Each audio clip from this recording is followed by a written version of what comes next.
इशिता एक graphic designer है जिसकी उम्र 40 के आसपास है, जो सिंगल है और अकेली रहती हैं। वह बार बार माइग्रेन से जूझती रहती है। उसकी नौकरानी सीमा दिन में उनके अपार्टमेंट की सफाई करने आती है। एक दोपहर इशिता अपने माइग्रेन के कारण जल्दी घर जाती है और सीमा को अपने बेडरूम में उसके पति कमल के साथ सेक्सुअल रिलेशन बनाते हुए देखती है। उनको देखकर वो बहुत हैरान हो जाती है और घबरा कर घर के बाहर चली जाती है। जब दोनों अपना काम खत्म करके घर से बाहर निकलते हैं तो वो सीढ़ियों में छुप जाती हैं। इशिता को एहसास होता है कि यह डेली हो रहा है, लेकिन वह इसे रोकने में नाकामयाब है। उसे ये भी एहसास होता है कि उन्हें सेक्स करते हुए देखकर वह एक्साइटेड हो रही है। अगले दिन से वह अपने माइग्रेन के लिए डॉक्टर की अपॉइंटमेंट के बहाने रोजाना दोपहर 3 बजे के आसपास अपना ऑफिस छोड़ देती है और वह शीशे के जरिए उन पर जासूसी करने के लिए चुपचाप अपने अपार्टमेंट में छिपना शुरू कर देती है।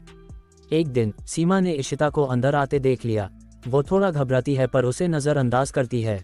वह इशिता का सामना करने से डरती है कि कहीं ऐसा न हो कि उसे नौकरी से निकाल दिया जाए। सीमा उसे शीशे में देखती है और फील करती है कि उस पर कोई नज़र रख रहा है। वह कंटिन्यू रखती है और फील के साथ ऐसे दिखावा करती है कि जैसे कुछ हुआ ही नहीं है। रात को उसका पति उसके घर पर उससे पूछता है कि आज उसे क्या हो गया था। एक दोपहर इशिता दोबारा उसी शीशे की मदद से उन पर नजर रख रही थी। तभी वो एक छिपकली देख के चिल्ला उठती है, जिससे हंगामा मच जाता है और सीमा को उसका सामना करने के लिए मजबूर होना पड़ता है।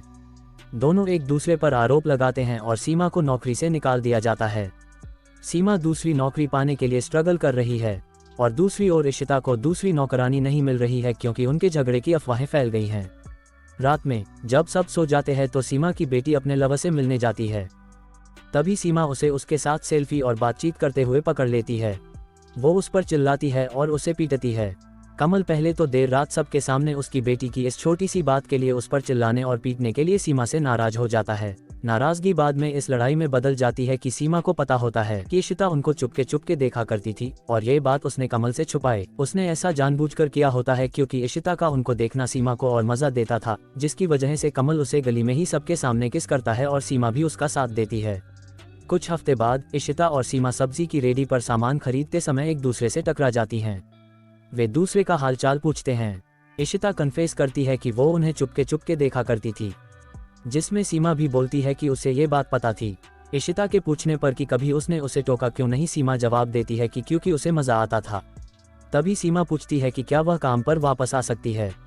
इशिता सहमत हो जाती है और अपने अपार्टमेंट की चाबियां उसे दे देती है। अगले दिन इशिता दोबारा दोपहर 3 बजे चुपचाप अपने अपार्टमेंट में वापस आती है और कहानी दोबारा पुराने पैटर्न पर चलने लगती है।